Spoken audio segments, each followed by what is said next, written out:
ಯೋಗೇಶ್ ಗೌಡ ಗೌಡರ್ ಕೊಲೆ ಪ್ರಕರಣದಲ್ಲಿ ಶಿಕ್ಷೆಗೆ ಗುರಿಯಾಗಿ ಇದೀಗ ಜೈಲುವಾಸ ಅನುಭವಿಸುತ್ತಿರುವ ಮಾಜಿ ಸಚಿವ ವಿನಯ್ ಕುಲಕರ್ಣಿ ಭವಿಷ್ಯ ಶುಕ್ರವಾರ ಹೈಕೋರ್ಟ್ನಲ್ಲಿ ನಿರ್ಧಾರವಾಗಲಿದೆ.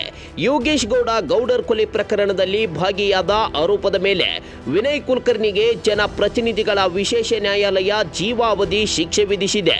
ನ್ಯಾಯಾಲಯದ ಈ ಆದೇಶಕ್ಕೆ ತಡೆಯಾಜ್ಞೆ ನೀಡುವಂತೆ ಹಾಗೂ ತಮಗೆ ಜಾಮೀನು ನೀಡುವಂತೆ ಕೋರಿ ವಿನಯ್ ಕುಲಕರ್ಣಿ ಹೈಕೋರ್ಟ್ ಮೊರೆ ಹೋಗಿದ್ದಾರೆ. ಈಗಾಗಲೇ ಹೈಕೋರ್ಟ್ನಲ್ಲಿ ಈ ಸಂಬಂಧ ವಾದ ಪ್ರತಿವಾದ ಮಂಡನೆಯಾಗಿದ್ದು, ನಾಳೆ ಹೈಕೋರ್ಟ್ನ ವಿಭಾಗೀಯ ಪೀಠವು ಈ ಸಂಬಂಧ ತೀರ್ಪು ಪ್ರಕಟಿಸಲಿದೆ. ಹೈಕೋರ್ಟ್ನಲ್ಲಿ ವಿನಯ್ ಕುಲಕರ್ಣಿ ಪರ ವಕೀಲರು ಹಾಗೂ ಸಿಬಿಐ ಪರ ವಕೀಲರು ಪ್ರಬಲವಾದ ವಾದ ಪ್ರತಿವಾದ ಮಂಡಿಸಿದ್ದಾರೆ. ಇವೆಲ್ಲವೂ ಮುಗಿದ ನಂತರ ನ್ಯಾಯಮೂರ್ತಿ ಮೊಹಮ್ಮದ್ ನವಾಜ್ ಹಾಗೂ ನ್ಯಾಯಮೂರ್ತಿ ಜಿ ಬಸವರಾಜ್ ಅವರಿರುವ ವಿಭಾಗೀಯ ಪೀಠವು ತೀರ್ಪನ್ನ ಕಾಯ್ದಿರಿಸಿತ್ತು.